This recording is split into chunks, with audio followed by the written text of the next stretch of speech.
everybody. Welcome to another terrible podcast by comics. I'm your host, Eerie Diamond. This is my co-host, Mean Dave. Say hi, Mean Dave. Hi, representing the Maple Leafs, Ma. You might want to tell Mark. Yeah, there you go. So, yeah. Let's welcome our guests. We have RJ Owens. Hi, everybody. And I don't know how you want me to introduce you. Kingfish, Jim Sweeney, James Sweeney, all of that. It all works. Everything. Welcome, everybody. So we did the intro. Let's do listen up. And this is where I want you guys to introduce yourselves a little bit. RJ, go ahead and tell us a little bit about yourself. Well, as mentioned, my name is RJ Owens. I am an actor, a magician, and a clown. I currently reside in Las Vegas, Nevada. I used to work for a company called Cirque du Soleil, and now I am living on $469 a week from the state government. Right on. Should there be applause? I'm not sure. That's good applause. And I'm glad to be doing this podcast because what else would I be doing at 6 o'clock on a Sunday other than filling out my weekly unemployment claim? Woo-hoo. So, party time. You live in Vegas, which is a little bit open. It's a little bit open. Well, our governor just announced on Wednesday that he's giving us 14 days to shape up because our numbers are rising quite rapidly. Mm-hmm. So 14 days, he's going to make a decision. And then on Friday, he got COVID. Oh. So we're basically fucked. I know. I have friends that live out there, and people that moved out there, and they are doing shows and shit, and they are doing shows. Yeah, they're trying to. It's difficult because the showrooms, like the best show in town is Absinthe, which is at Caesars, and it's in a Spiegel tent, and it originally housed 600 people, and they retrofitted the entire thing. It now holds about a maximum 250. And we have a 250 limit on all gatherings for shows, but that's not the biggest downside. The biggest downside is it has to be 25 feet between the stage and the first audience member. Wow. So that shuts out a lot of venues. Yeah. I've done plenty of shows with that much space between me and the first audience member. That's true. But also that's the last audience member. So but I mean, shows like Fantasy and Carrot Top, which are in a 600-seat theater, that theater wasn't big enough to socially distance everybody and still get 250 in. So they moved them to a grand showroom in another part of the property. Wow. It's just into a place that holds 2,000 people, so they can get 250 people in. It's crazy. Wow, that's crazy. And with Cirque, we're not even going to come back until there's a vaccine and we can rapid test not only every cast member and crew member daily, but also every audience member daily. Wow. So, yeah. Wow. Kingfish, what you tell us I'm sorry, Dave, what do you usually say in 200 words or less, a little bit about yourself? If you haven't noticed, Eerie's taking the helm this week because it's kind of a burlesque and variety show theme, hence our guest today. And so yeah, it's the just give us your bio. This is Kingfish returning to us. He was here earlier on the show earlier in the pandemic when it was a little more disgruntled, but I think he's here today in better spirits. So That's true. I am in better spirits. Hell yeah, man. Which means he's in his cups. Yes. Also, and how are you in showbiz? This is like a showbiz. Showbiz. I ask myself that all the time. I am the MC and producer for San Francisco's Hubba Hubba Review Burlesque show. And we are not able to do live shows, but we are on a webcast show from DNA Lounge. And the folks at DNA Lounge, as well as our tech crew, have done an amazing job transforming DNA into a 3-camera TV studio. Oh, there's their upcoming show. And I think I mentioned to you guys last time when I was disgruntled that was something we were working on, and it has come true, and it is really quite fantastic. Like the setup, the level of professionalism that they've got going on, It's amazing. And we've been doing one show a month via that webcast, and it's been pretty successful. So hanging on by our fingernails, and by pretty successful, I mean peanuts, as opposed to no peanuts. Yeah. No, but it's, I mean, I gotten to host sort of an online monthly, well, it's like roughly monthly or whatever. It's been this band Mordred. They do a, god damn this bug.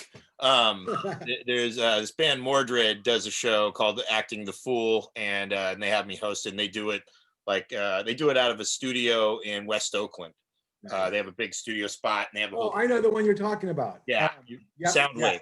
Shockwave, yeah. Yeah, and so going on there. Yep. yeah, so that's they were one of those guys. So when I heard you guys were doing that, I was like, good, because it's they've been pretty cool. They've had supportive audiences and stuff.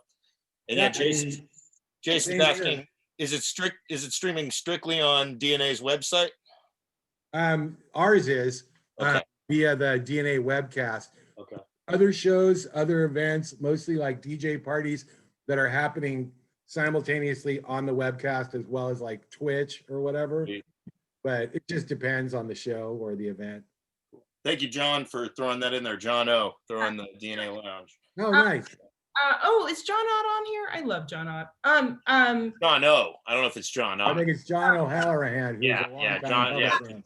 Kingfish. So can I ask you a quick question? Can you tell them a little bit about how you got into show business? It's Oh my. it's a quickie. Just All tell right. how you did. Well, children, it was the 90s. I started off working in nightclubs and hosting, which was in one nightclub that Eerie and I both used to go to. There was always somebody who gave out drink tickets and cheese platters and whatever to make sure everybody was having a good time. And I did that job for a while. And then eventually at some point it was, we need you to introduce the band. And then eventually it was, we need you to introduce the costume contest or the fashion show or whatever it was.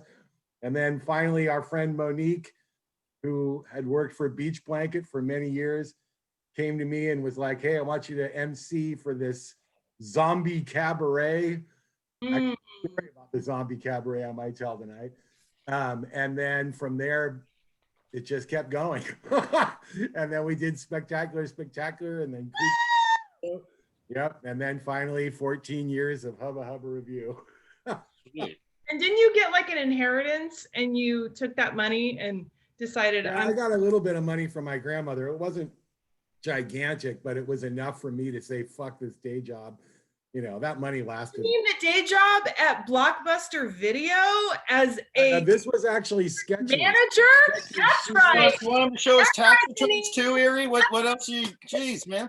Come on, it's your friend. It's okay. I own it, Dave. I own it. All right, good. Okay, just making sure. Yeah, I was district manager. Thank you very much. I remember during the early days of Hubba Hubba going to meet Jim at Skechers on Mission Street to talk about the show. Yep. You and Eddie and fucking Tugboat and whatever come by. Yep. Yeah. So anyway, yeah, that was a horrible job, by the way.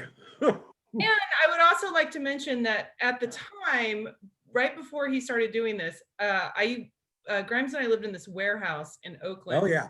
Oh, I left that part out. Oh, we used to throw huge fucking parties at this place. And I'm sorry. It's okay. And my best friend Bob would he would come in. He's a lighting engineer. He would come in and fucking decorate the whole place, and we would have these huge costume parties, theme parties, and like it was insane. It was okay. I gotta jump in because I feel terrible about leaving this out because it was fundamental to what started Spectacular. Spectacular was in fact those parties at Eerie's warehouse, and the part that told us we needed to do this for real was, I remember at your parties, people would start showing up that we didn't know. in my house that I lived at. Like people would be like, oh, is this where like, you know, the Roman party is happening? And we're like, what are these people? Maybe I might have wound up at one of these parties because I went to so many different things that were like crossbred with the Burning Man and or I mean they weren't burning, it was Burning Man adjacent. There'd be like every like because I remember Survival Research Laboratory people would be involved, and then there would be some people from that band, not Crash Worship, but then they evolved into the Extra Action Marching Band. They were from out there, so it was a lot of, we would have bands play. We would have it was fucking insane, and we would have like New Year's was a big one, and we'd have like a balloon drop, and people would come in and then be like, fuck this party, and they would leave, and then they would come back. They would go and hit 3 other parties and then come back. We had a match game party back in the day when we had like 20 people were on the celebrity panel, and there was like 30 people just sitting on the side, and they all left and fucking came back. And we were like, maybe there's something to this. Like, anyways, I'm so sorry. Go ahead. You certainly recall that, the hallmark of one of those warehouse parties was drinking to the point that the sun came up. And then we'd all be like driving away from your house in our fucking costumes at like 8:30 in the morning. Night that there was 15 of us on a couch, and we all just went like this and fell asleep, and then we all woke up and we're like, what happened? Take a soft goth and fall asleep on them. And the good part is none of you had to go into recovery like me. Isn't it a happy ending? All right. Well, sorry, Dave. No. What do we got next here, Eerie? I think we have to check in. I'm moving along. We gotta check in, man. We got a big show here. Dave, go ahead and. Well, how's everybody doing so far in the pandemic? I think the checking in part is basically just sort of a mental health check. RJ, I see you from time to time on the match game show. You always seem to be in very upbeat spirits. I fake it really well. I learned that from my ex-wives. Wonderful. I'm doing actually really well. For those of you that didn't know, if you haven't watched the match game, in the end of July, I had gastric sleeve surgery.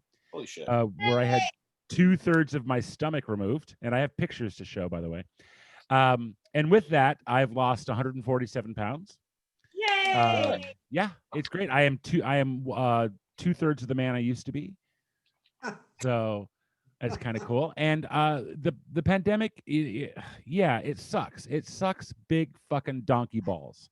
Being out of work, not being on stage, but I'm just doing what I got to do to get through it. I'm trying to keep a stiff upper, as it were, and just present the positive energy that everybody else around me that's going through this needs, because I need it too. And so if I give it off, I'm going to get it back. And that's yes, baby. Yeah. Good thing, man. Oh yeah.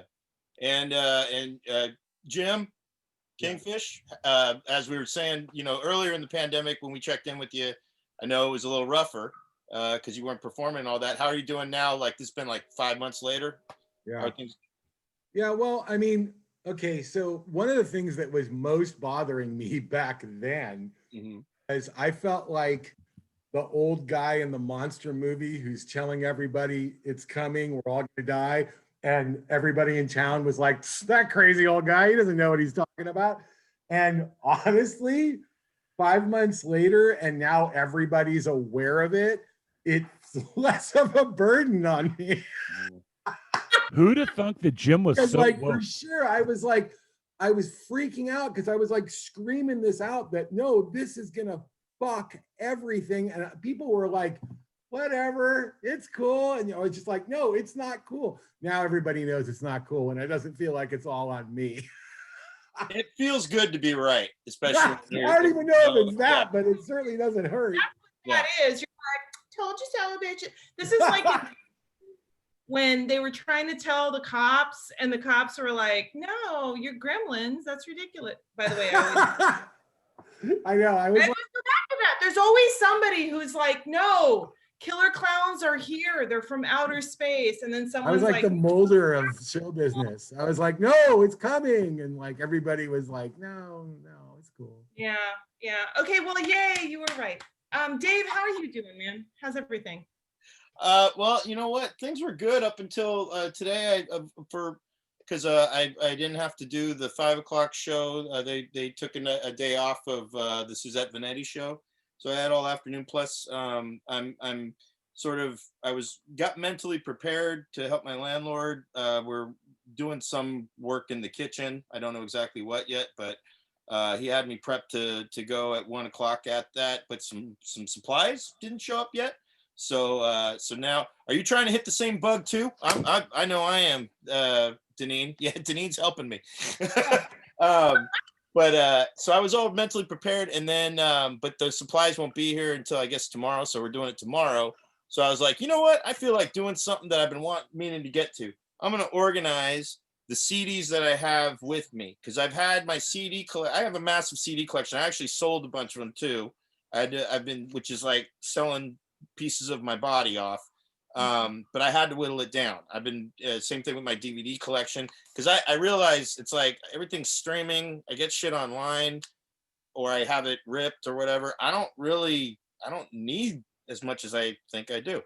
But I have what collection I have, so I went through organizing it today because I had it all jumbled up, and so in organizing it, I realized that 3 CDs that I know I own, that are very precious to me, are not with this collection. They're stuck at my buddy Victor's. I'm assuming they're stuck at my buddy Victor's with my Melvin CDs that I don't have with me, and that's driving me nuts. So I'm going fucking bonkers, because as anybody knows, when you're an addict in recovery, or just an obsessive human being, it doesn't matter having all this other shit going. It's just this one little fucking string that's just needs to be pulled, and I'm ready to just tear apart this fucking sweater.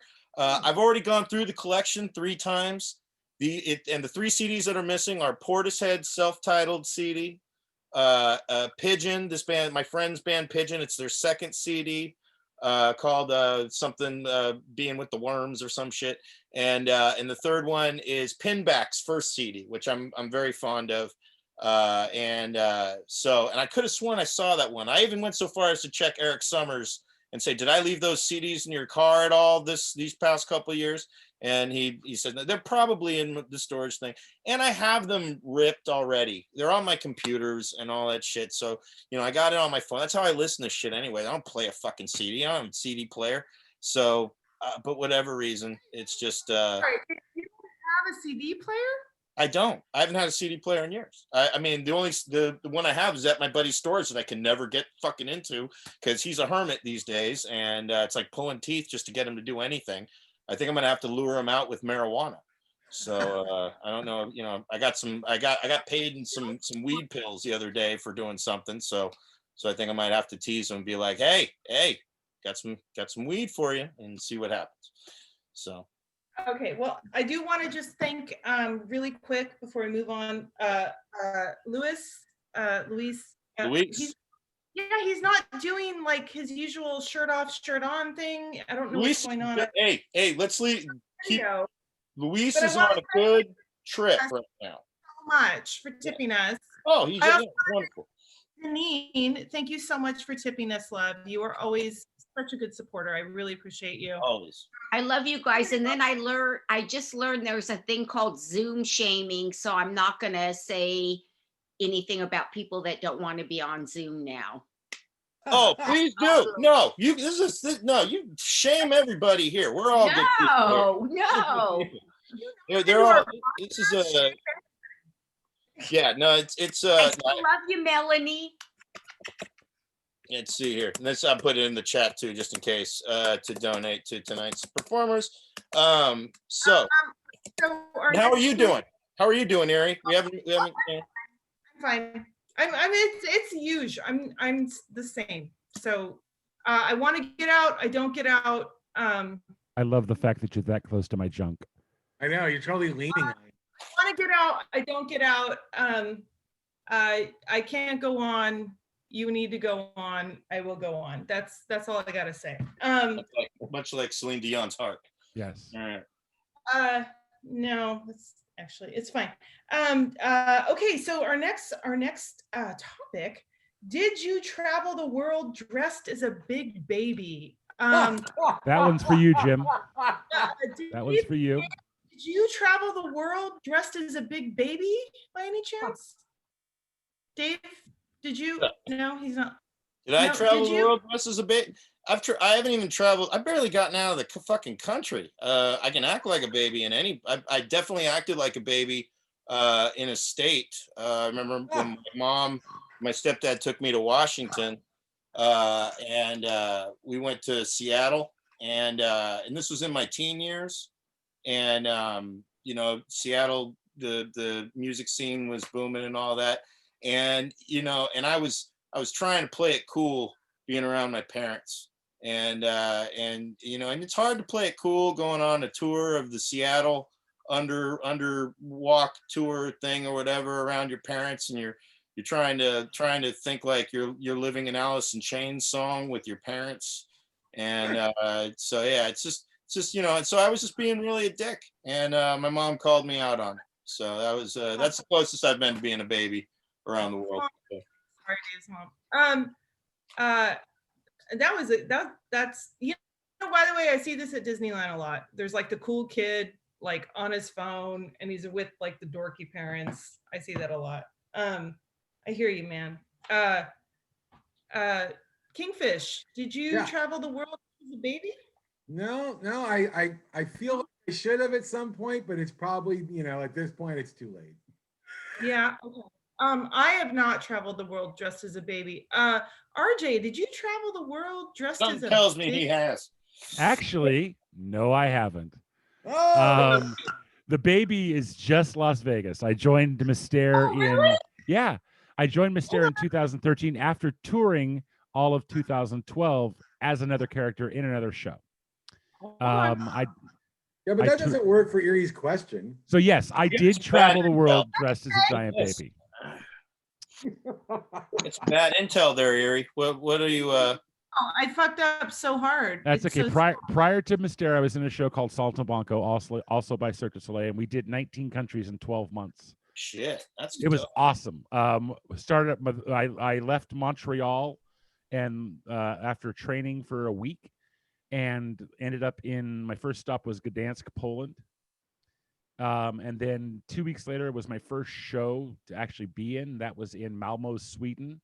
And let me tell you about a motherfucking rock star moment. We're playing arenas, and it's 10,000 people, and we do our bow, and the entire fucking place jumps to its feet in a standing ovation. Yes. Now, of course, the humility factor in me is like gone, and they're all doing it just for me because it's my first show. Which I've soon find out it wasn't that the case at all. It was for the show itself. But boy, talk about a rock star moment. You walk out on stage, and it was just me and my clown partner at that point, who we had all of our scenes together. And, you know, 2 people entertaining 10,000 is kind of fucking remarkable. Yeah. Yeah. That's amazing. What country were you? This was Malmo, Sweden. So you're a professionally trained clown? Nobody's really professionally trained. I am a professionally trained actor and self-taught magician, and being a clown is just an extension of being an actor. Okay. I am professionally trained in American clowning, Ringling Brothers, Barnum and Bailey. But after having come to Cirque, I've realized the differences between the two, and I prefer the European style of clowning much more. It's mostly shrugging, though, right? Like it's shrugging and making faces. Like, and, you got to do it with the French accent. Yeah. Because one of my favorite things about clown educations in America is they actually send CIA intelligence in training to clown college to learn sleight of hand. Yeah. I always when I learned that, I thought that was one of the coolest little creepy things. Back when I was 18, my mom worked at a prison in Soledad, California. She was a head of the clerical there. And I started a program at Soledad Prison called Clowns for Life, where I taught life inmates how to be clowns. Wow. And at that point, I was a birthday party clown. I was RJ the Magic Clown, and I was doing so many fucking birthday parties on weekends. I was the only clown in Monterey County. How old were you? Can I ask you how old 18. you were? Oh, well, I started doing birthday parties when I was 14. This was probably when I was, actually, no, because mom was still alive. So I was probably 16, 17 when I was doing this. Holy shit. Yeah. Wow. So you were training people in prison as a teenager? Yep. Training inmates how to be clowns. Wow, man. Teaching them how to do makeup, teaching them how to do magic, teaching them basic clown routines. You never saw prison movies? They never scared you a little, or well, I grew up with a mom as a prison matron and a sister as a probation officer. And I remember being 12 years old and getting in trouble in school. And well, prior to that, my father was also the principal of my schools. So whenever I got in trouble at school, it was always from my dad. But I had smartly changed and said, well, I'm going to go to Catholic school because my family was not religious. So I wouldn't have to have my father as a principal. But whenever I got in trouble there, it wouldn't be as bad. My parents had divorced, but my sister, who was a probation officer, I got suspended, and she was at the house when I got home after school. And she's like, look, I'm going to tell you something. You're not allowed to fuck up. As a matter of fact, if you fuck up, if I even see you anywhere near where I work, I'm going to find the biggest, blackest inmate in juvenile hall. Good and I'm Lord. going to have him fuck your ass. This is your mom? Well, my sister. This is my sister. This is my sister, and I'm 12, 13 at the time. How old was she? In her 30s. Yeah. Pulling a scared straight on you. Holy Damn, shit. yeah. So For the it worked. record, I also went to Catholic school, but that's only because my last name is Sweeney. Yes, you had to. I had some scary sisters, man, but none of them have threatened sodomy on me. Oh, this is the same sister who, at my first cast party from a show at the Western Stage in Salinas, Jesus. I got drunk on a gallon jug of Gallo wine. Oh, And my friends dropped me off on my doorstep, and I couldn't get in. I woke up the next morning with my mom opening the door and dragging me into my bed. I get into bed and I vomit everywhere. It's just like my gosh. circular vomit. It was the worst. My sister comes over about 2:00 that afternoon with a bottle of Jose Cuervo and a carton of cigarettes, and sits me down and says, so you think you're old enough to drink and smoke? Here we go. And she made me drink and smoke. And that unfortunately. Wait, you're still drinking and smoking though. Yeah, that backfired. That backfired a lot. Yeah, but look at him. Look at the temperament. All right. I mean, he's a good dude. I basically did the same thing with my family, just over a much greater period of time. Yeah. I just don't drink Gallo wine now. That's the thing. With consequences, and I still stuck the path of the the casual drug addict alcoholic. So there's no saying whether the consequences. This is a formative years thing. Well, that was the best thing about having a dad who was a heroin user and me being a performer, because he was always there with the applause. Ooh, it's got the jokes too. Look at that one. Well done. Well done. The boom. The boom. Very nice. Very nice. Yeah. All right. Very Cool. Nice. That was amazing. That was a great one right there. All right, let's go on. In Kingfish, this is for you. Next topic: biggest show fail story. Biggest show story. Well, I actually composed a little list, but I feel like I gotta go with this one. Once upon a time, there was a performer in Hubba named Lulu. Ah, that was my story, you bastard. Tell that story. Well, let's get a Rashomon perspective. Let's get two sides of the same story. All right. Well, yeah. RJ was part of the show back then, so he was certainly around for this. So after this story, she changed her stage name to Calamity Lulu, and you're about to find out why.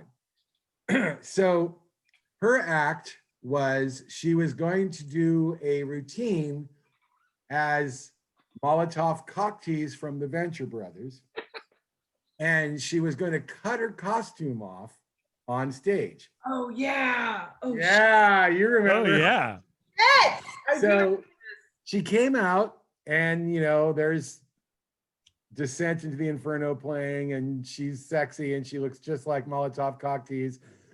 And apparently her stagecraft did not go so far as fake knife, because she had an actual X-Acto knife with her, which she plunged into her arm times on stage in front of like 350 people. And You just got my camera turned on. and so she's got the sleeve cut off and there's blood just gushing out of her arm. Everywhere. Yep. And it's under her arm too, so you can't see it. But it looks so real. Yeah. Oh, yeah. So there's this stunned moment where everything just freezes and she's there gushing blood on the stage and looking at her cut open arm. Oh. And in that moment, it was like me, the crew, all of us standing there. And I'm like, holy shit.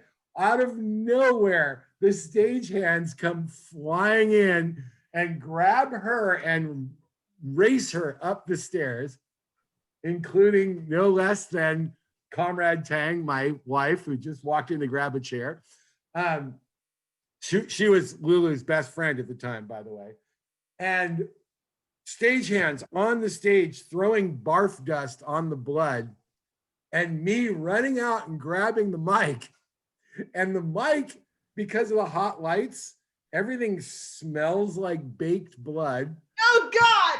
And the mic is covered in blood and sticking to my hand.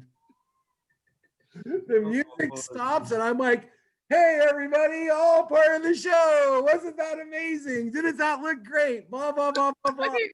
By the way, I was in the audience and we were like, when's she going to show her tits? Like, Yeah. Yeah. So wait, it's not over yet. So there's the hands cleaning up the blood. There's me trying to pacify the audience. Everybody's like, what just happened? I've got a microphone in my hand by fresh blood. Blah, blah, blah. Upstairs in backstage, we had performing in the show that night, 1 registered nurse and 2 MDs doing burlesque. Okay. chances. So they've got her down. The RN is like bandaging her up. Joyce is calling the ambulance. Next thing you know, they're very surreptitiously whisking her out of the club into the ambulance. Joyce rides with her to the hospital. Everything's fine. Everybody's happy. Show goes on as normal.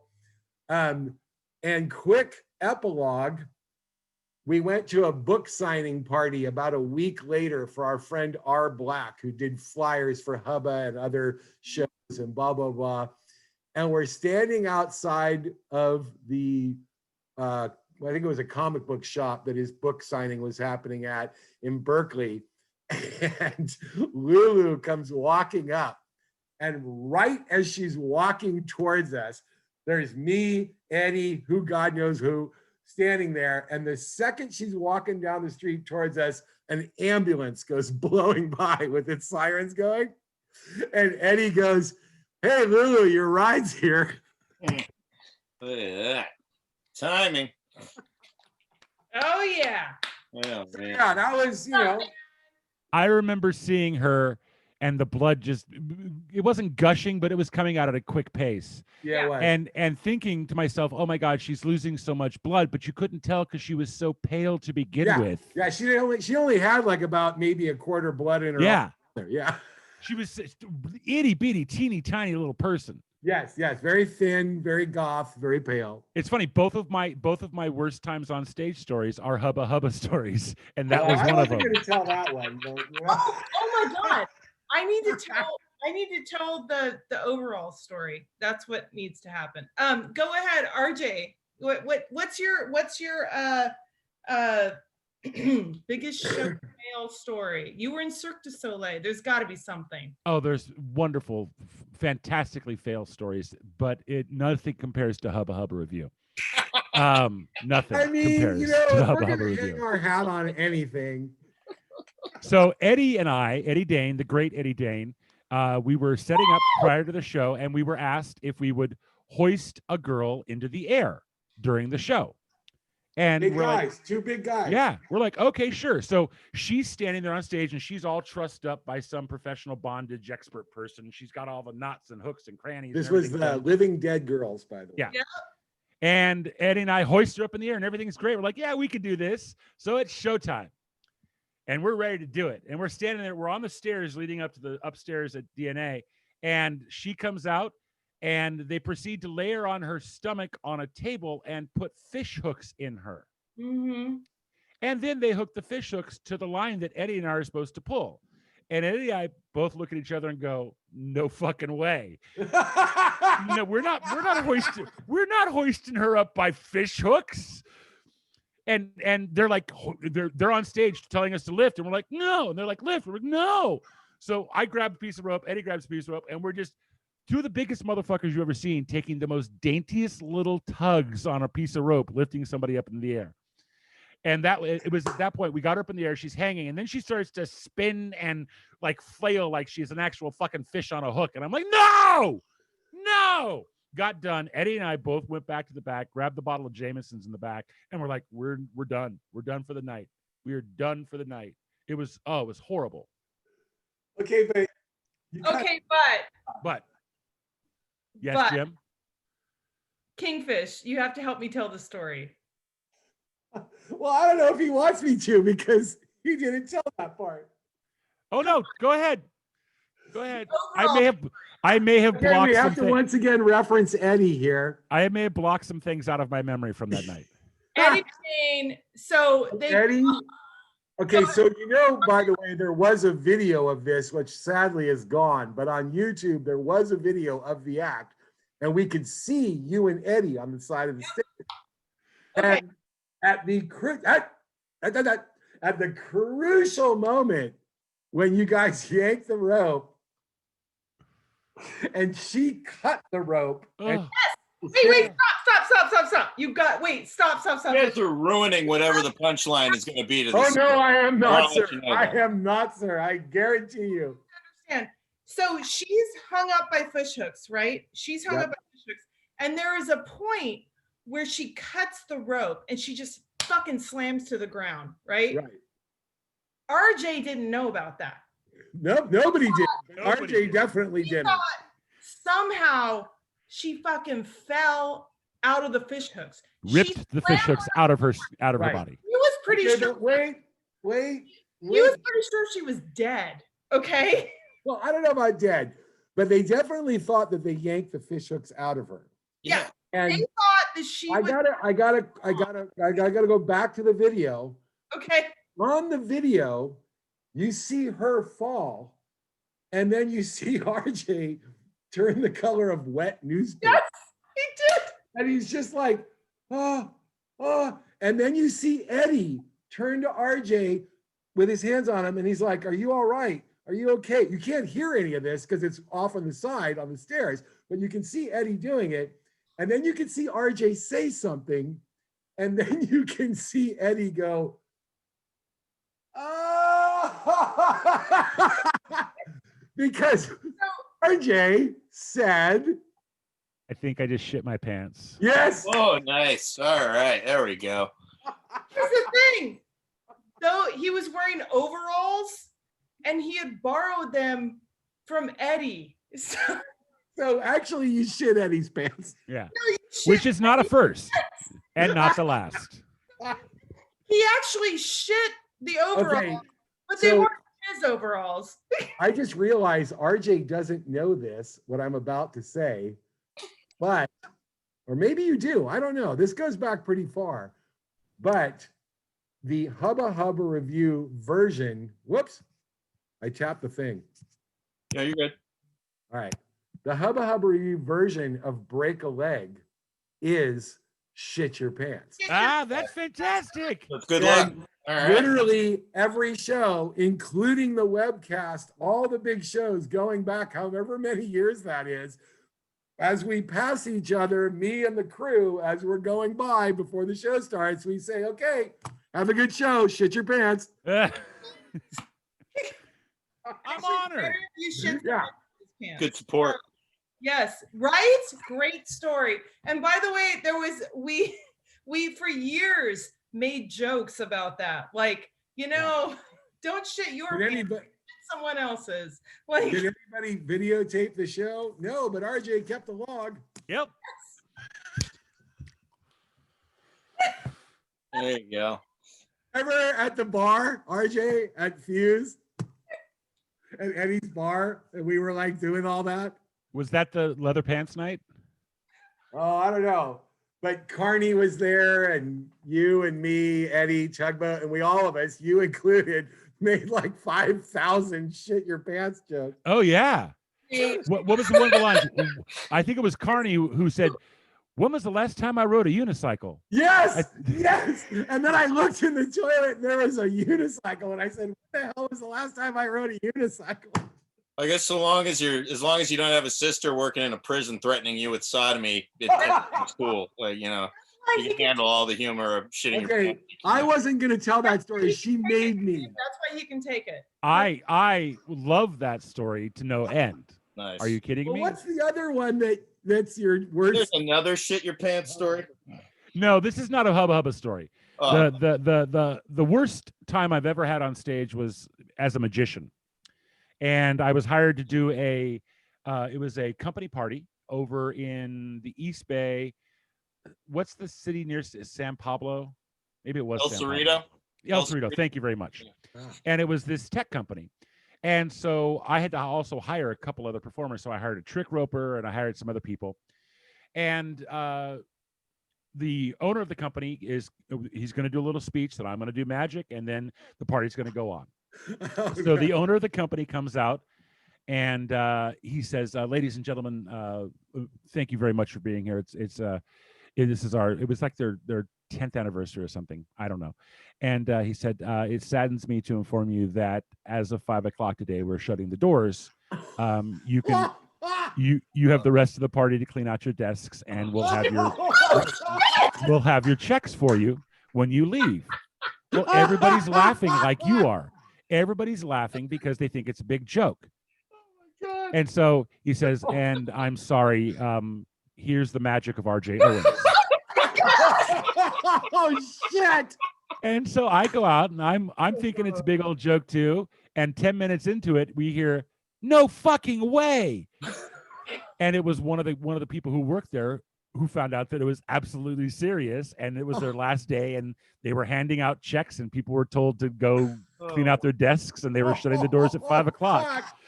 It was the worst. That's terrible. Yeah, it's pretty bad. That is It bad. ranks right up there with doing any show with Tony Sparks.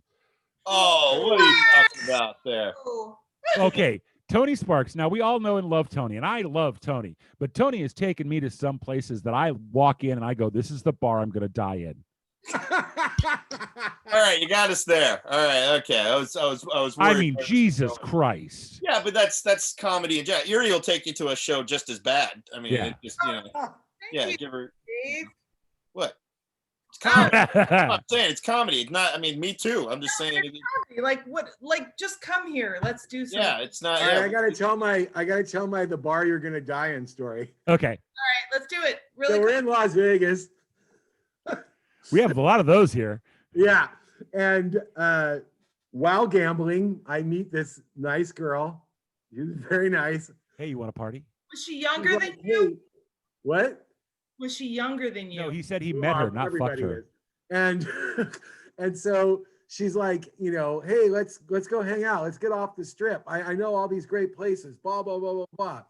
So I'm with Gary, my old roommate, Gary, and we're like a couple of, goth nerds circa 1998 or whatever this was. And so she takes us in her Mustang. She's got this like 60s Mustang, and she has her best friend with her, who's this giant Samoan dude, like 100 feet tall, big guy. And he's super nice, but he's gigantic. So she takes us to this bar in the middle of fucking nowhere, Nevada. And it's this total roadhouse. And there's all these like tough guys everywhere, blah, blah, blah, blah, blah. And a fight breaks out. And there's me and even wussier Gary with me in this bar. Is this the vicar? Owen guy. No, looks at us. no, it's Gary, his roommate, who's Okay. pussy. Yeah. Go ahead. The Samoan guy looks at us, pulls a knife this big out of the back of his belt, and he goes, "Well, looks like it's on." And Gary and I ran out of there like a couple of debutantes. Like we were like, and like, cab, take us back to the strip.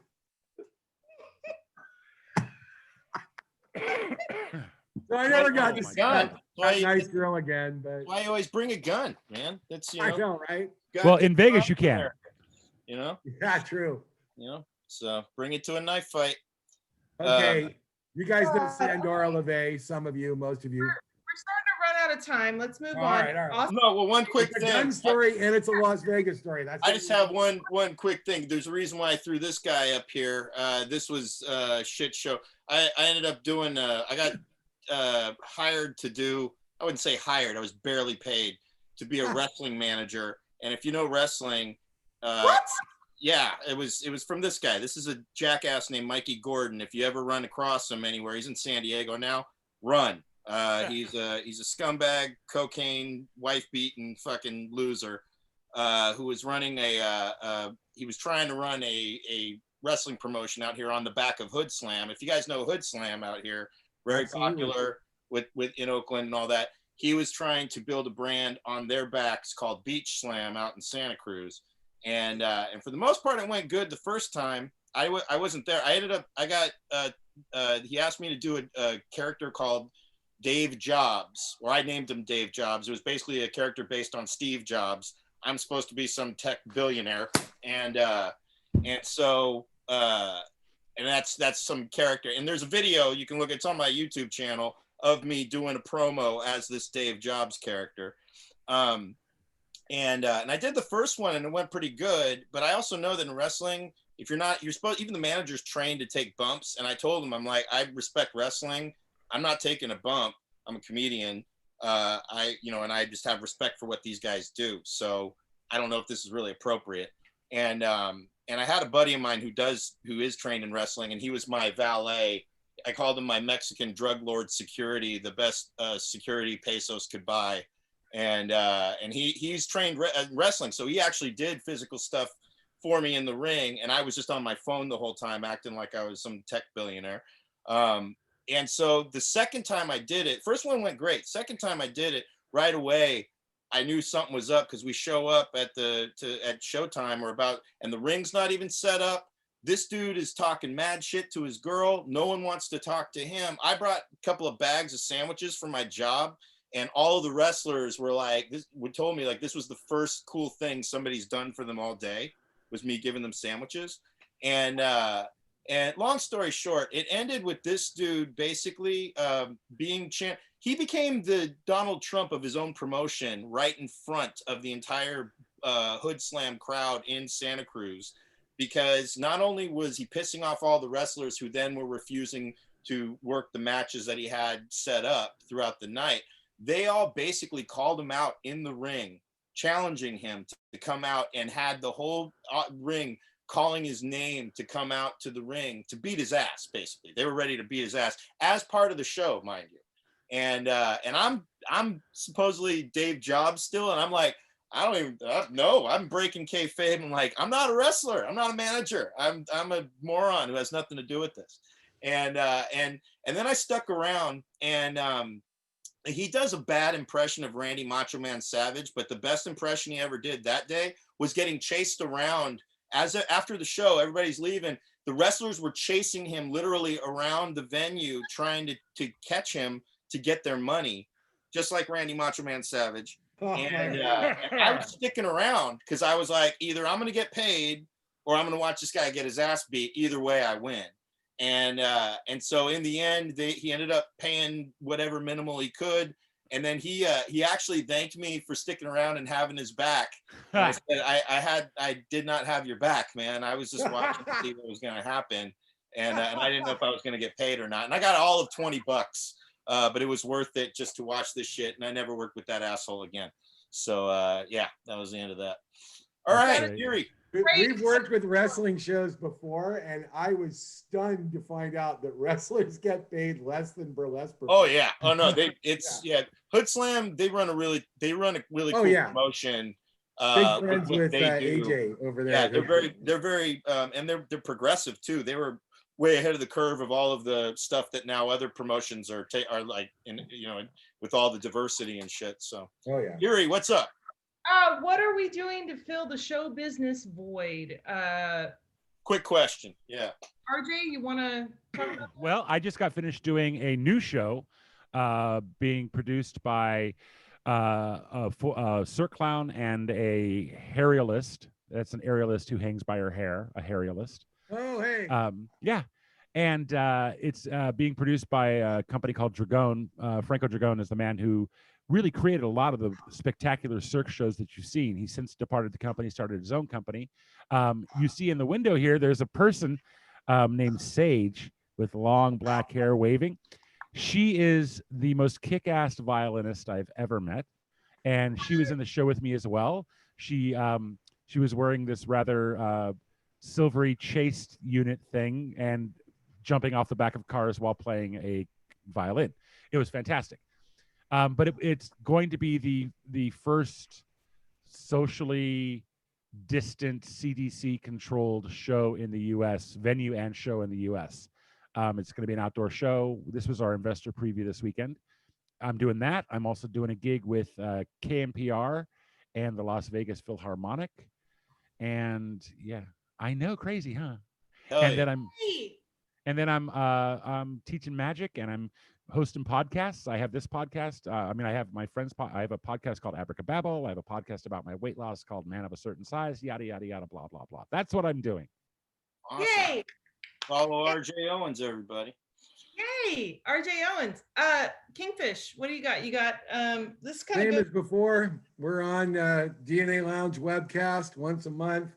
We actually may be trying to do something like live shows because DNA Lounge has a parklet in front of the club, which has just recently been expanded and upgraded and now has all kinds of nice little shelter, ceiling, walls, blah, blah, blah. And we may start doing some live performance in the large garage door sized opening of DNA Pizza with people watching in the parklet. So we'll see, but definitely check out the webcast shows. It's a cut above the level of the technology involved and everything, the 3-camera shoot, and it's not your average home-baked online show. I mean, it is definitely TV quality production, so I dig it. Nice. Yay! I'm Awesome. so glad that you're working on some other stuff. Dave, do you have anything to promote, sir? You guys look at it. This is it. It's this and Thursday. Sharing shit, as we always do. Actually, we got some cool shit coming up. We're doing, as always, we're doing our Thursday show coming up. This Thursday, we got a great, we got wonderful comedian Chris Riggins, who opens for Dave Chappelle regularly, as well. The other one is not a comedian, but he's comedy adjacent. He was there the night that all this shit went down with that wrestling promoter, Mikey Gordon. His name's Aaron Aravalo, and he's the creator of Misery Loves Company cakes and various different unique items. He's a very talented artist and creator who makes like horror art. He draws like a lot of horror film characters and stuff on knives, on bags, on all this stuff. For like he sells the stuff on Etsy, and he makes amazing cakes. He was actually on Cake Wars before. They wanted him back, but he thought it was a stupid experience anyway. He dropped his cake on purpose. My mom pointed it out. My mom was the one who called it. She's like, he did that on purpose. And I'm like, I don't know. And I asked him, and he said, no, I did, because we had helpers, and I only had my brother help me carry the cake. But he's coming to do it because he runs this independent business, and so I wanted to help him promote his items and share them with you all because they're amazing. And he's only on Instagram, so I just wanted to share that with you guys. So, and then a week from tomorrow, we're doing our Live at Vinny's, another fundraiser for Kathy McCarty, because we raised a good amount of money for her cancer treatment, and now she's in recovery phase, and so we're doing another recovery or a show to raise money for her recovery. So, and that's for Thanksgiving, and then we're doing a special.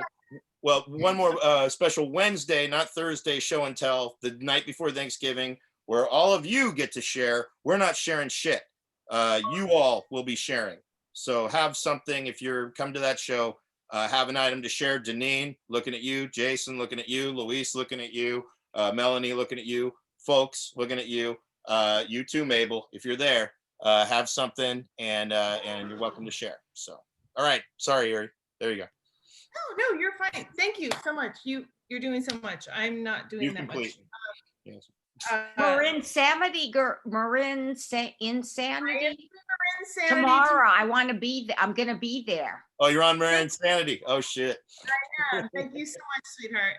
Yes, that'll be fun. I'm gonna do some minutes there, and I have match game coming up on Saturday, and I do it every other weekend. It's fun, and I don't know. I'm really bad at promoting myself. That's okay. Thank you so much, Luis, Deneen, Melanie. Thank you so much for contributing. I really appreciate it. We all appreciate it.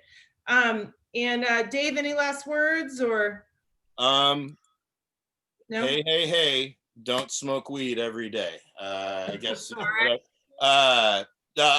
No, not any last words, because I'm gonna live. I don't want to. No, I don't mean last forever. I mean like. Particular episode. RJ, anything you want to say? Just going out. Remember, you get what you give. If you're positive during this, people will be positive to you. I love that. Kingfish, Jim Sweeney. Support your comics, support your clowns, support your live entertainers. We are in hibernation, and when it all eventually ends, you're gonna want us back, but we gotta be able to come back. So do what you can to keep it alive until that comes. Hey, Jim, or was it? I think you can look up. It's a DNA Lounge website. Jono was asking forward contacts for all the folks shows to us. Yeah. DNALounge.com. DNALounge.com. RJ, how can they find you? They can find me at rjowens.com or manofacertainsize.com. Hell yeah. Oh, and abracababble.com. Abracababble.com. So. And Hubba Hubba Review, please support Jim's show. Mean Dave, you already did your thing. And yeah, kill all bugs. And kill all bugs. Thank you guys so much for coming to the show. We really Destroy appreciate all it. bugs. This has been another terrible podcast by comics. Time. We love you. RJ Owens, Kingfish, Jim Sweeney, and of course, my lovely and amazing co-host, Mean Dave. Thanks, guys. We'll see you next week. Bye, everybody. Love you. Bye, guys. Love you. I didn't get that bug. God damn it.